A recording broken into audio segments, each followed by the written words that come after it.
Thank you guys. Thank you to our presenters for being here today. Each of you are very gifted and very, trying to think of the word, you are um, well versed in these things that we're talking about. And so I really appreciate you guys hopping on and kind of giving us some things that we can use to help at home, working with our kids. A lot of us we weren't planning on this. We had our kids going to school and doing all of that stuff, and then all of a sudden now we're at home, and it's like, okay, for some of them, they're able, or most of them, all it's like we can do the online thing, but even still, they're asking questions and needing help, and it's like, I don't know if I know what to do with all this stuff, and even if still, it's like, how do we structure our time? Because you know. I like the whole thing where I can send my kids off and they do all the work, but now I'm at home, and so that might be where some of the people are at is in that. So Kristen, I was going to let you, if you want to introduce them, are you cool with that? Yeah. And absolutely. then I'll let you guys kind of take over. I think Amy's maybe going to go first, and then Natalie's going to go second, and we just have some stuff for you there. Yeah. Our first presenter will be Amy. Amy, how long have you been going to Southwood? I think 7 or 8 years. I can't remember exactly. Something like that. Yeah. 7 or 8 years married. She's a wonderful mom to 3 kids, currently homeschooling. How long have you homeschooled? I have been homeschooling. It didn't start out as being the plan to homeschool all the way through. We started actually with the time when my daughter was ready for kindergarten, and we just realized that there were some things that we felt like socially maybe she wasn't quite ready, but academically in some ways she was maybe better challenged at home. So I kind of helped her, and it just went really well, and I didn't realize how many resources there were out there. So we just kept going year by year, and it has been a blessing in our life. But that's not to discount. Of course, public schools do an amazing job too. And I used to teach in Blue Valley, and I know that they work really hard, and they're all out there to help your kids too. So it just was a better fit for your family. I'm sorry. I said it was just a better fit for your family. Yes, exactly. Yeah. And then Natalie, how long have you been going to Southwoods? My whole life. So since the day I was born. 4 years. Yeah, exactly. Natalie is an amazing public school teacher, married to Wesley, and so both of these people have just awesome things to share. So Amy's going to go first. Take all the time you need, Amy, and then Natalie will share what she has, and then Cody and I'll come back and kind of wrap it up. So you guys are free to go. Okay, so I was just going to get started by talking about, this is a crazy time for everyone. It's crazy for not just the public schoolers, but for most of the homeschoolers as well, because most of us are involved in a lot of outside classes. My kids are involved in an academic co-op, and my daughter's she's a senior, but she's taking classes at JUCO. We're also involved in debate and acting and other sports teams. So, all those are turning to virtual, and it's a confusing time because different teachers do it differently. I just say that not because just to let you know that this is not what homeschooling looks like. It's not what public schooling looks like. I really think this is better classified as like crisis schooling because nobody's used to being home all day alone. And it's difficult for all of us. And also to let you know that we're all in this together, and we can really learn to lean on each other in times like this. So today, rather than focus on the academics, because I know that your teachers probably have that covered, and Natalie's probably going to talk a lot more about that. I'm going to focus on things that have helped me at different points in my homeschooling career to help me help learning happen at home, because sometimes the way that I organize things in a classroom and the way that things actually work in the home are completely different. What might have worked beautifully when I was teaching science with middle schoolers just didn't work with 3 different ages of kids. So I really want to think about this in terms of like the 3 R's. And that's kind of what I came up with. And I know when you guys think of 3 R's, you're thinking like reading, writing, and arithmetic, and those are really important. I don't want to discount those at all. But I think there's some more foundational things we can do as families to help our kids be able to achieve and grow in wisdom like God would have us do. Not just book knowledge, but also grow wiser and learn to discern what's important. And the 3 R's that I'm talking about that are kind of foundational are relationships, routines, and rest. And I think those are all really essential to being able to learn, to be real honest. You guys can jump in at any time, ask any questions. But the first one is really talking about relationships. And I think with this stay-at-home order, we all have a little bit more time. And I think when we've slowed down, we have a little bit more time. And I think it's a great opportunity to really work on developing your relationships. With your family, help them feel loved, and also with God. I mean, God tells us in Matthew 22:37 and to 39, he says, love the Lord your God. Jesus was asked what the greatest commandment was, and he said, love the Lord your God with all your heart and all your soul and with all your mind. That is the great and first commandment, and the second is like it. You shall love your neighbor as yourself. And I think it really helps keep in mind that you are really, when you are loving God and you're pointing the people in your life to Jesus and what Christ would do, treating people with respect and listening and loving on the people nearby you, you're also serving God. And what better place to start serving than in your own home? You can love your husband. You can support him, talk to him, carry each other's burdens a little bit. We're all stressed out. Figure out ways we can help each other. And we can definitely take time to love on our kids and listen to them. Sometimes they're not always quick to share, but if you keep expressing an interest, they will eventually open up to you. So, keep talking to them. Take time to listen, respond to them, have conversations, find those little moments where you can connect with them, and it really makes a big difference. Even if it's just asking what they're currently working on, like what are you interested in right now? You see them doing something or a craft or an activity. You see them catching a ball, go out and play ball with them a little bit. Build those relationships. Bake together. My daughter was sharing with me, she's a senior right now, and she was sharing with me that her favorite memory from her childhood was when one time we decided as a family that we were going to make a different international food once a week. And they were little things like, I think we did crepes, we did a stir fry, and a simple thing like that. And then we looked at what those children around the world would, wear, what they would do for school, what kinds of foods they would eat. She said that was the best. We just did it for fun. So take time to just bond and connect and see what they're interested in. Also, if we keep that commandment in mind, it really helps us prioritize things. We really need to work on building our relationship with God, because ultimately none of us can do all this without taking time to pray, tell him what we need and draw close to him. And we can develop our own walk and ask him for help, because these days are difficult, and he can help us through it, and he can give us rest. And of course, we can do some of these things with our children, and they can see us doing them, and that's a good model. So the days may be difficult. I'm not gonna lie. I still remember in the young toddler days and the preschool days, and there's some of the teenage years that are sometimes like that.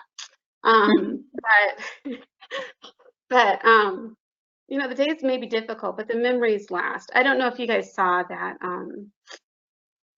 that Facebook post that went viral recently.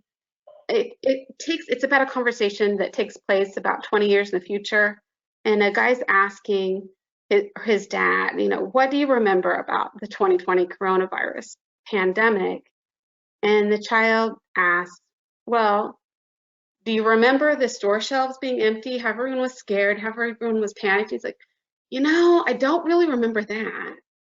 I do remember going on these long walks with my family, playing games and having fun. And it was the best time of my life. So, you know, we do have an opportunity to connect and make this a better experience for our kids, and to keep in perspective, this too will pass. It's a time that we're going through, a difficult time, but God will take us through that. Okay, so that was the part about relationships.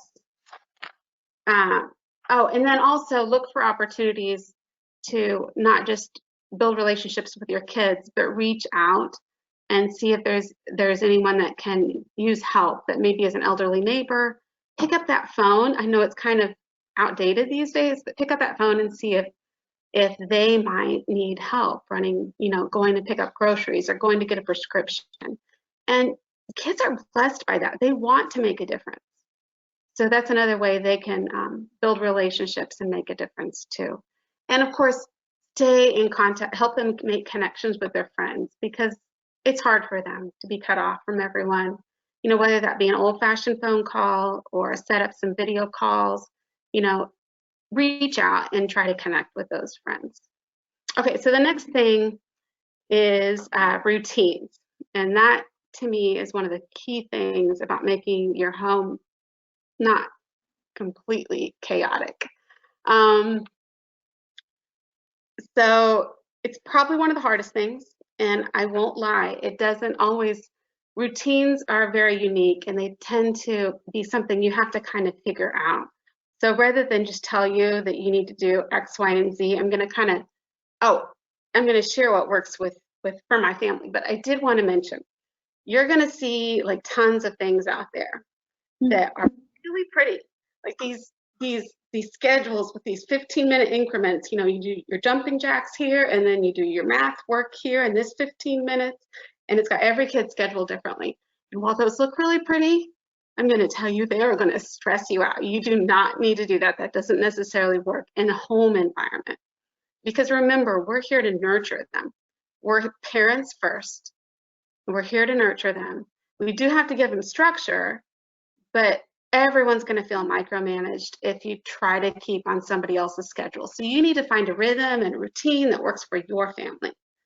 I'll tell you one thing that worked for our family for a lot of years. And we're kind of in a different stage right now with trying to get my daughter to college classes, and the other kids doing some academic co-ops outside the home as well. So we're a little bit different, but there's still components of this that works really well for us. First of all, we have found in our home, and if this doesn't work for you, that's fine. You know, figure out what does work for you. But we have to get showered. We have to get dressed, no pajamas. The reason is, and we have to meet at the table at 8 o'clock in the morning. Your time, of course, would vary depending on your family, but that's when we just kind of know that's a go. The reason is because when everybody's in pajamas, is what we have found is everybody's just a lot more tired. Things aren't done efficiently.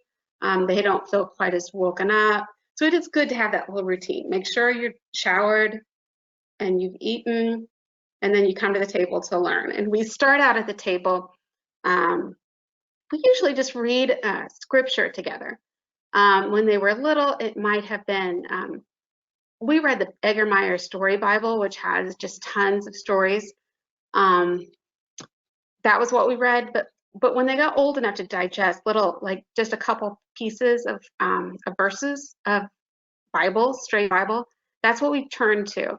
And this last year, we actually spent a whole year just reading through the book of Proverbs again and again. You know, we'd read on the first of the month, we read Proverbs 1 and Proverbs 2, because there's so much you can glean about how you should live your life from Proverbs. But we just kind of pick something new that we focus on, but we do a little bit of scripture together.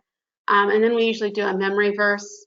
When the kids were really little, we did a lot of memory verses where we'd put it on the whiteboard, and then we'd repeat it 3 times, and then we would erase one of the words and see who could remember how to say it.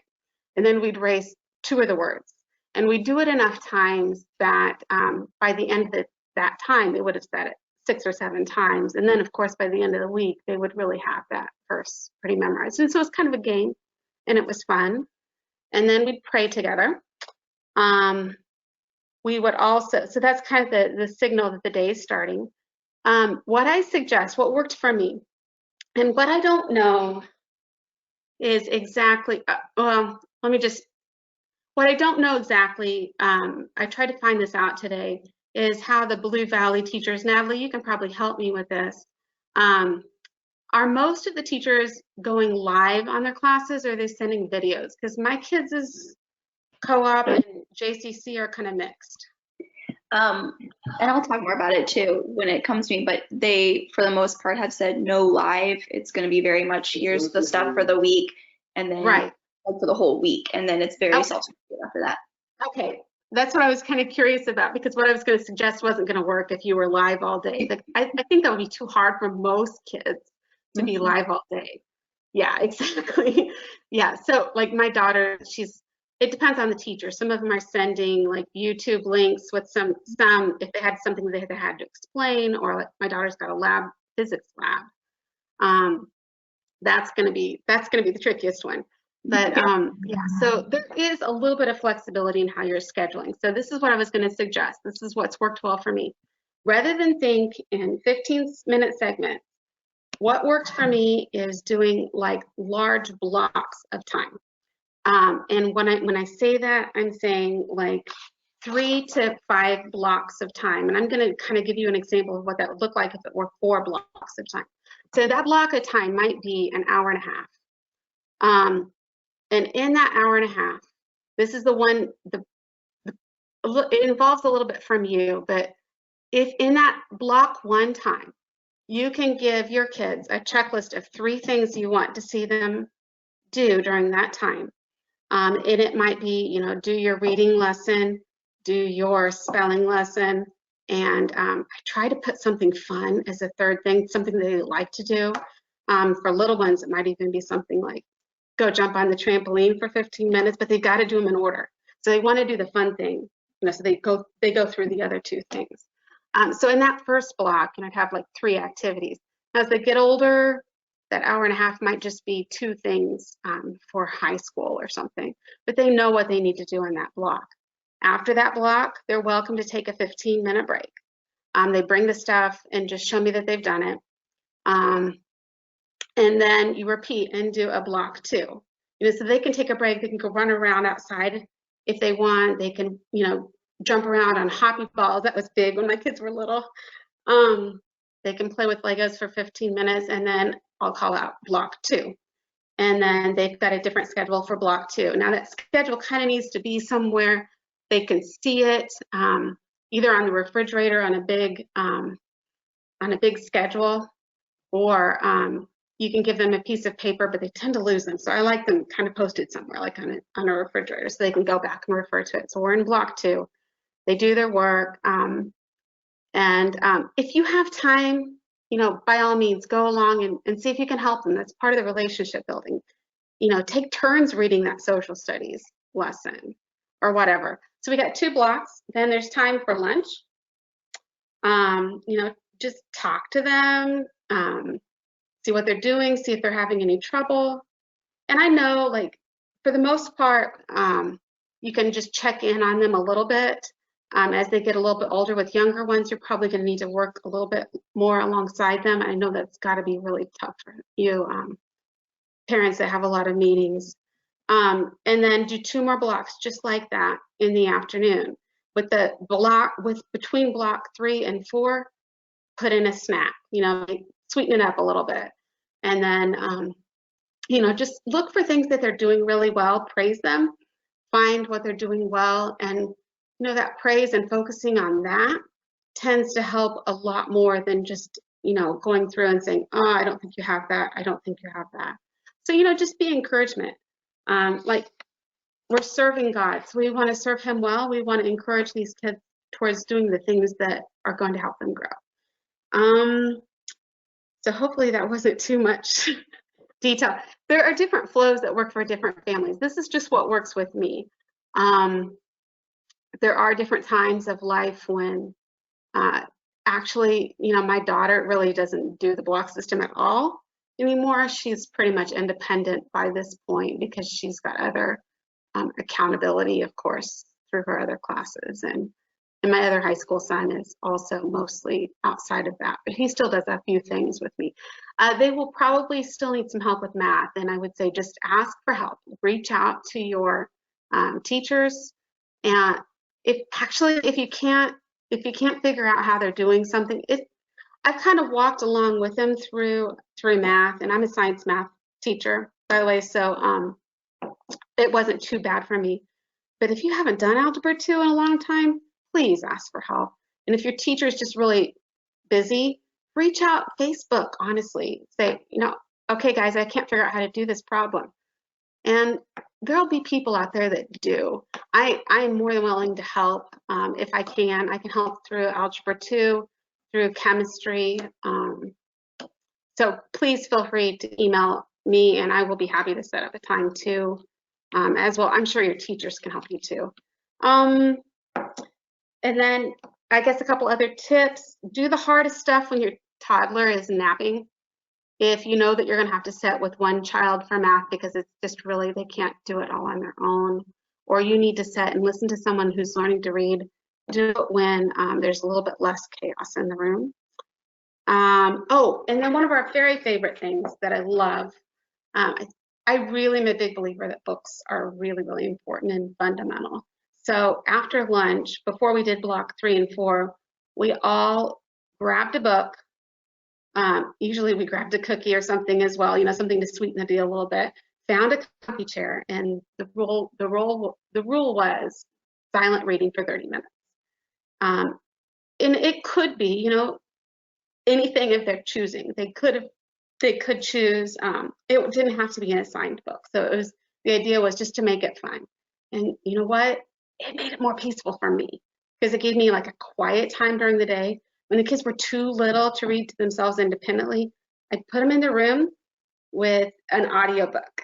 And there's all kinds of audiobook sources from libraries like Hoopla and Libby that you can get for free. And they would listen to that audiobook and then come back. And sometimes I'd let them play with Legos while they were listening as well.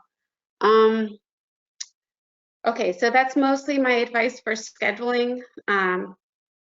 Check in with your kids periodically throughout the day if you can. I know a lot of you guys are doing some work, but even just a 5-minute check on your kids, like, are you doing okay? And try to make sure you check on each one of your kids, even the ones that seem more independent, because they might not want to ask. Okay, all right, I'm sorry. I'm going a little bit long here. And then the last thing is make sure to give yourself rest.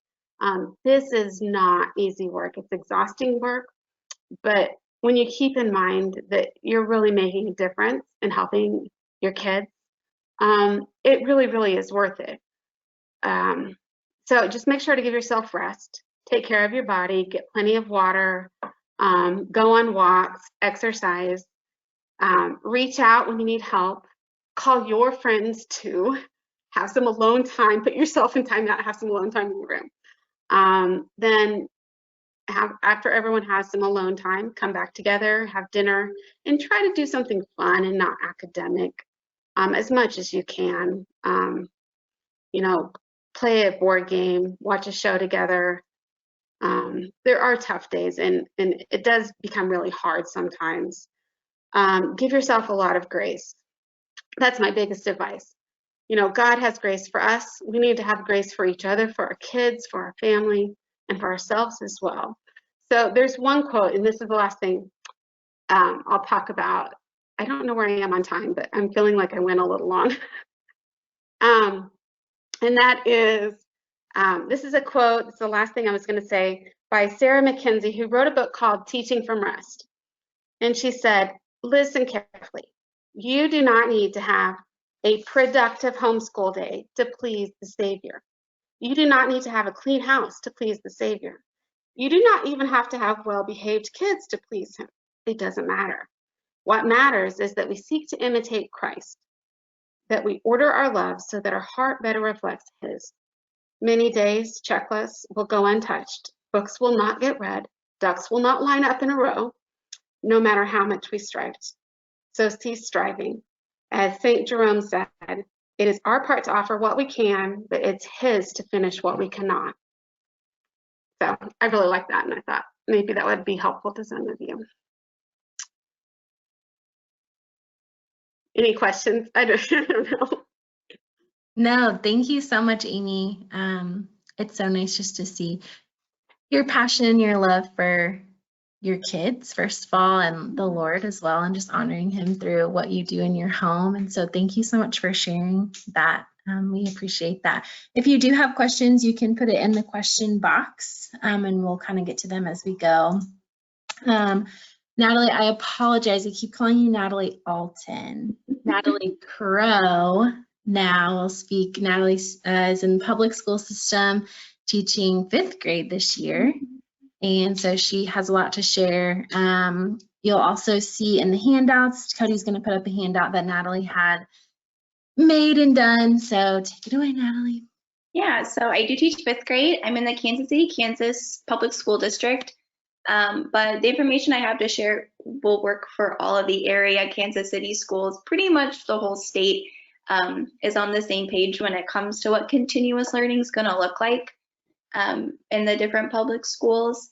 So even though I'm in Kansas City, Kansas, this will apply to all the area school districts. And my husband's in Blue Valley, so I've been hearing what they're doing and all of that as well, and it's all matching up. My first disclaimer is that I'm hearing a lot of parents talking about, oh no, now I have to homeschool my kids. But I promise that no one is asking you to or expecting you to homeschool your students now. Unless, of course, that's what you normally do, then you do you. But your students' teachers are still their teachers, and they're there to help, and they're there to make the lesson plans and to provide instruction. So there will be instruction being sent out. There will be assignments being sent out. It'll look slightly different depending on your school district. But for the most part, what I've been seeing is that the districts are working to provide access to technology for all students. And through that technology, assignments will be sent out, communication will be made, instruction will be given. And that'll be something that won't be like, here's your one thing that's due today. It'll mostly be, here's kind of what the week is going to look like. Here's what you need to complete over the course of the week. And then you can fit that into your schedule, how it best fits for you. Please know that teachers will be available for your normal school hours. So like for me, I am available 8 to 4 on Monday through Friday, which means that our emails are open, we have our phones next to us. So if you have any questions or you're confused about something, then please, please, please reach out, because your teachers, your students' teachers are still there. We know that you guys have your own jobs, and I like what Amy said, that it's important for you to be the parent for your student. I do want to talk about what some suggestions that I have for your scheduling when it comes to your learning time and what you're doing to set that aside. It'll look probably a little different in the coming weeks. So I do just want to say that for the most part, what I've heard is districts have been rolling out their continuous learning plans to teachers this week, which is probably why you haven't received any instruction or assignments yet. Training is going to follow for the teachers, and then you should expect for assignments and instruction to be sent out next week at the earliest. My best guess is it's really going to be in 2 weeks. So I have provided a handout with some educational websites that you can have your student get on during your learning time that you've blocked off while you're waiting for instruction and activities to be sent out per your teacher. Some suggestions that I have 4 suggestions actually for scheduling your learning time. I like how Amy talked about in different blocks. That's kind of how I was envisioning it as well. Wherever you place those blocks or however you do that, I think should really be up to you and how your family works. But my first suggestion is when it comes to time. I don't want anyone to think that the schools are expecting your student at home to be for 8 hours working on schoolwork. It's definitely not the expectation. The Kansas State Department of Education Continuous Learning Task Force actually sent out a whole big document. It's public, you can look it up if you want, but it's long. And they gave some time recommendations. So the recommended time they're giving us teachers are as follows. So this will be the most amount of time that's expected for your student to be working. So when we send out assignments and instructions, it'll be per these time limits. So for kindergarten and first grade, they're suggesting no more than 45 minutes of learning commitment. For second through third grade, they're suggesting no more than 60 minutes a day. For fourth through fifth grade, it's no more than 90 minutes a day. And for sixth grade through 12th grade, they're recommending 30 minutes per subject or teacher, but no more than 3 hours a day. So no, that's gonna be the kind of amount of work that's being sent home, the amount of instruction that's being sent home. The other suggestion that they're giving us teachers is that we block it off and we're giving assignments that are in like 15-minute kind of increments. So each subject might have a short assignment and they're choosing what they're going to do on what day. So if you have a learning block in the morning or 2 in the morning and 1 in the afternoon, maybe they just choose 1 of those assignments per each of those blocks. So they're just doing like 3 of those assignments a day or something like that. Again, you can make that adapted to what your schedule is going to look like. My second recommendation would be location. Set aside a learning spot. Have my suggestion is like a table, so a desk, a kitchen counter, the dining room table, whatever that may be would be best. So long as it's, I would say, away from not on the bed, not on the couch. Places where if it's in like a playroom where they're going to be easily distracted. And I think just the idea of like a chair and a table also kind of separates their mind a little bit from, oh, on the couch I'm watching the TV, but here I'm doing my work. And I think it also helps to break up the day if we're in different places of the house as well.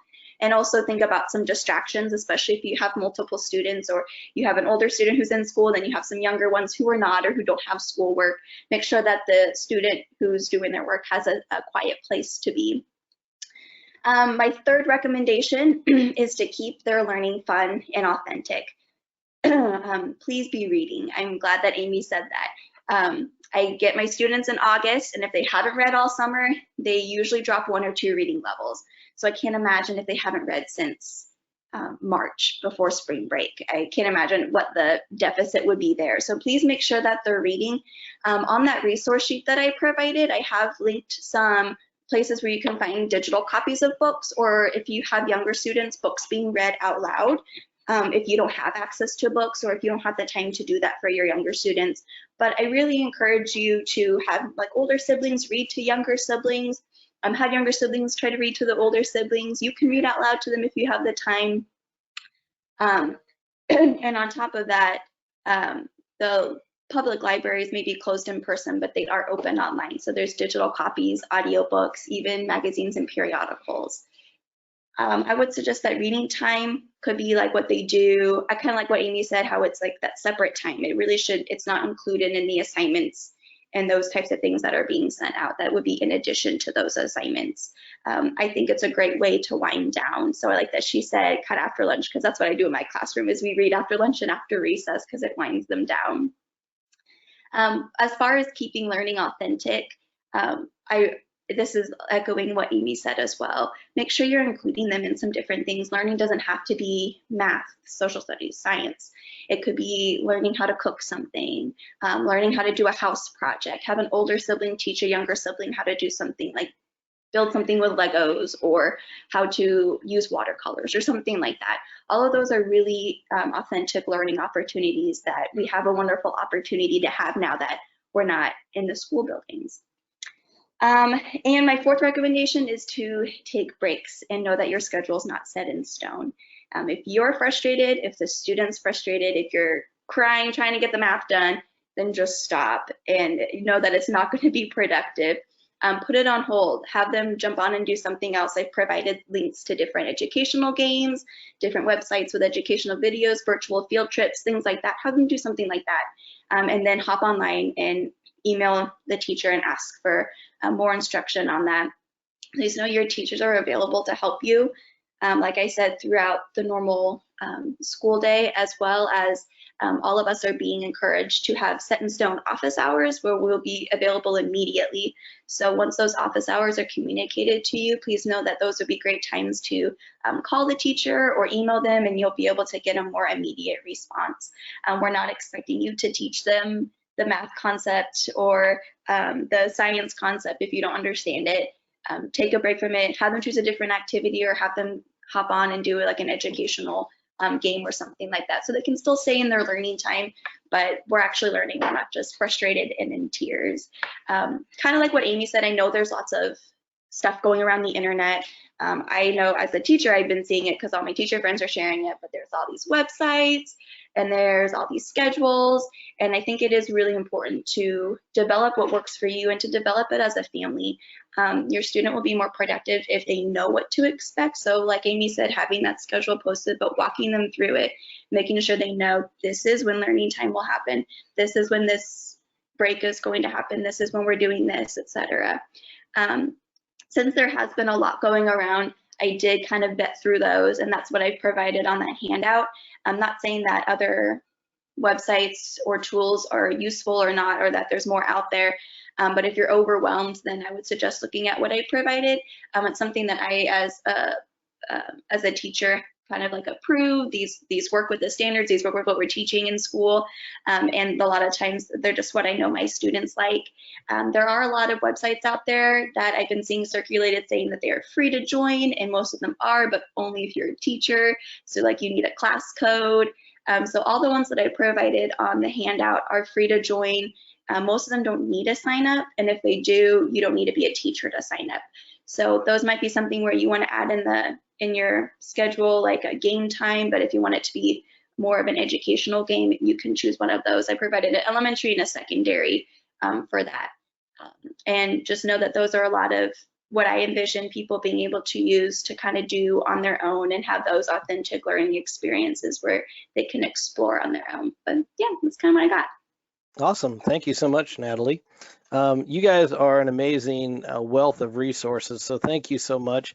And in fact, if you have any questions for them, right down below in the chat area, feel free to ask questions. Yeah, you guys are amazing. You have such a wealth of information, and thank you for being a blessing to us and to everybody that's on. And if any of you that are on or that are watching this, if you want to get a hold, like if you need to get some advice and help, I'm sure that they're willing to help, but feel free to contact the church office and we can kind of connect you with them as need be. Couple super quick things Chris and I were just going to bring up just to give everybody a chance to chat as far as ask questions and a question and answer type thing. What I was just gonna, I know Kristen was gonna mention one or two spiritual things that you can be doing, maybe an app or something. We won't really talk much on that. We'll literally do 1 to 2 minutes or less, but. Mm-hmm.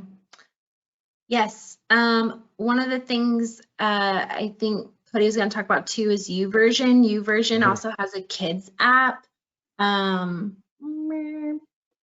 like that. It's super interactive, opening things you download. They can play. It's really fun. It reads them the story. There's an activity to go along with it. Really fun. You I can enjoy use it. that. Yeah, Cody likes it, and It's it goes from the beginning to the end. I mean, it's just really fun. I was playing it this afternoon. So that's my suggestion, just adding it in, especially if you're making dinner and you're like, here. But it's the Bible, so it's not. It really is a great resource. Judah loves it, and it's not just for young. I mean, it can be any age. And that's what I was going to say, you know, for students and teens, it's really great. YouVersion has a lot of great reading plans, and you can actually connect with other people and kind of keep each other accountable. You can read the same passage and then comment and kind of learn from each other. It's really a great opportunity to do that. So. Well, it doesn't look like we got any questions. So you guys apparently did an amazing job that there's no questions. You answered everybody's questions. So we really appreciate it. Thank you everybody for your time. We love you, and see you next week. Next week, Kate Hamlin is going to be joining us. She's a licensed counselor, and she has had, years in counseling. Especially, she does a lot with students, but really, she's worked with all different age groups and stuff. But anyway, she's going to talk with just some different things to help deal with fear and anxiety, as well as other things. But just, I know a lot of you might feel some fear and anxiety during some of the things that are going on right now. So we encourage you, if that can be a blessing to you, hop on next week, and we'll see you then. Bye. Later.